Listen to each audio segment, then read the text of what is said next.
मित्रा, उद्यापासून आपले पेपर सुरू होत आहे. सो आज आपला अभ्यास पूर्ण करून आपल्याला गरज आहे ती रिव्हिजन करण्याची. कुठलाही आपला सब्जेक्टचा पेपर उद्या आहे त्याची रिव्हिजन प्रॉपरली झाली पाहिजे. ओके, उद्याच्या पेपरची आज करायची आणि याच्या पुढे जेही पेपर आहे बिफोर वन डे त्या पेपरची आपल्याला रिव्हिजन करायची. सो रिव्हिजन स्टँडर्ड वेने कशी करायची याच आयडियाज, काही महत्वाच्या टिप्स तुला मी शेअर करणार आहे, त्या फॉलो कर, तुला नक्की फायदा होईल. बघ, आता समजा उद्या आता 15ला पेपर आहे. 15ला समजा तुझा पेपर आहे 2:30 वाजता किंवा 10 वाजता. मी उदाहरणार्थ घेतलं 2:30चा पेपर घेतला, 2:30 वाजता तुझा पेपर आहे. येस, सो आज तू अभ्यास करतोय 14ला. आज तू समजा तुझा अभ्यास संपवला संध्याकाळी समजा 6 पर्यंत. नंतर काय कर, 6 ते 8 समजा जेवण वगैरे झालं, फ्री झालं, थोडं फ्री होऊन आलं, जास्त टेन्शन पण नाही घ्यायचं, थोडं जनरल ऍक्टिव्हिटी कर.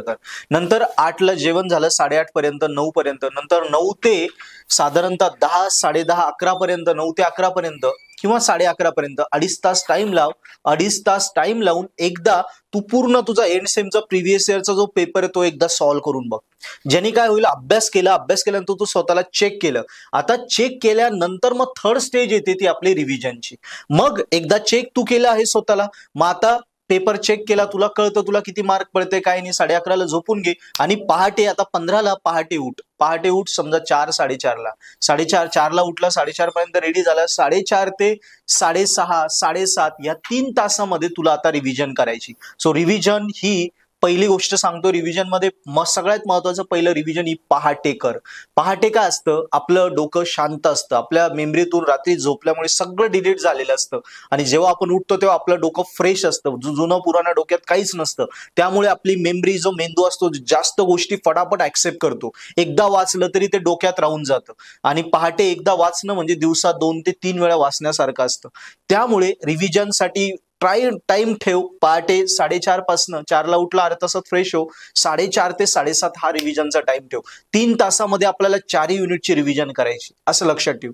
किंवा 4:30 ते 8:30 घे, म्हणजे पहाटे आणि एकदम अर्ली मॉर्निंगचा टाइम, जेव्हा कोणीच उठलेलं राहत नाही, डिस्टर्ब राहत नाही, रूम मधले पोरं झोपलेले असतात, घरी पण शक्यतो फक्त आई उठलेली असते, बाकी झोपलेले असतं. सो हा फ्रेश टाइम आहे, गाड्यांची गर्दी नसते, तेव्हा जे रिव्हाइज करशील ते डोक्यात जाईल आणि 4 युनिट 4 तास इनफ आहे. हे पहिलं झालं. टाइम सांगितला तुला, किती वेळ करायचा ते सांगितलं. आता थर्ड रिव्हिजन कशी करायची बघ. जो युनिट आहे 2 प्रकारे रिव्हिजनला डिवाइड करू शकतो. एक आपले पॅसिव्ह सब्जेक्ट म्हणजे काय, जे थेरॉटिकल सब्जेक्ट असतात, आणि दुसरे ऍक्टिव्ह सब्जेक्ट म्हणजे न्यूमरिकल सब्जेक्ट्स. ओके, सो आता पहिल्यांदा पॅसिव्ह सब्जेक्ट विषयी तुला सांगतो. पॅसिव्ह म्हणजे थेरी सब्जेक्ट. त्यात काय करायचं, मेन क्वेश्चन आहे किंवा टॉपिक आहे, टॉपिक मधले फक्त पॉइंट आठवून बघ. पॉइंट्स एकदा वाचून घेतले फास्ट मध्ये, पूर्ण डिटेल वाचायचं नाही. ऑलरेडी डिटेल तू आगल्या दिवशी 14 तारखेला संध्याकाळी 6 पर्यंत वाचून झालंय, त्याच्यानंतर तू स्वतःची टेस्ट पण दिली आहे. सो आता फक्त मेन पॉइंट्स वाचायचे आणि ते पॉइंट एका कागदावर फटाफट लिहून घे. येस, मेन टॉपिक त्याच्यातला समजा टॉपिक ए मधला A1, A2, A3 main points लिहून घेतले. त्याला डायग्राम असेल ती डायग्राम शॉर्ट मध्ये काढून घ्यायची, तिला लेबल देऊन घ्यायचे, बस. म्हणजे समजा एका युनिटमध्ये किती मॅक्सिमम 7, 8, 10, 12 पॉइंट असतात. सो 10-12 पॉइंट वाचायला एक पॉइंट तुला हार्डली 6 ते 7 मिनिटात फक्त फायनल करायचं. म्हणजे 10-12 पॉइंट बरोबर 60 मिनिटात तुझे कव्हर होता आणि 1 युनिट तुझा परफेक्ट होतो. सो कळालं थेरी क्वेश्चन कसे करायचे.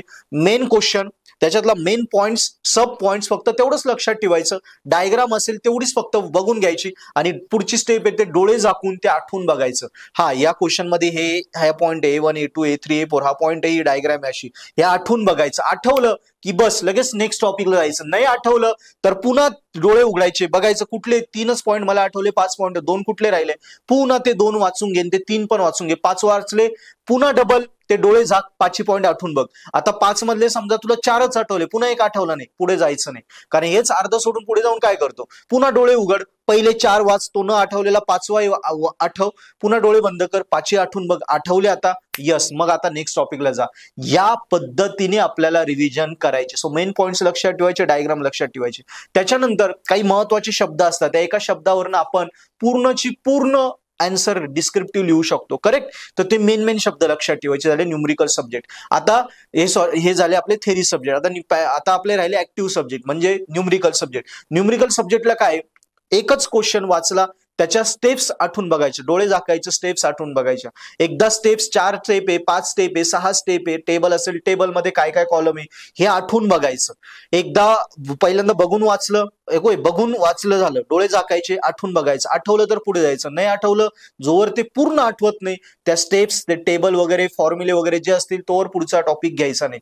या पद्धतीने न्यूमरिकलची पण रिव्हिजन करायची. क्लिअर? सो या पद्धतीने रिव्हिजन कर आणि ही रिव्हिजन पुन्हा एकदा सांगेल, पहाटे 4:30 ते 8:30 मध्ये 4 तासात 4 युनिटची कर. बघ तू एकदम टॉप करशील. दिस इज द बेस्ट फंडा फॉर रिव्हिजन.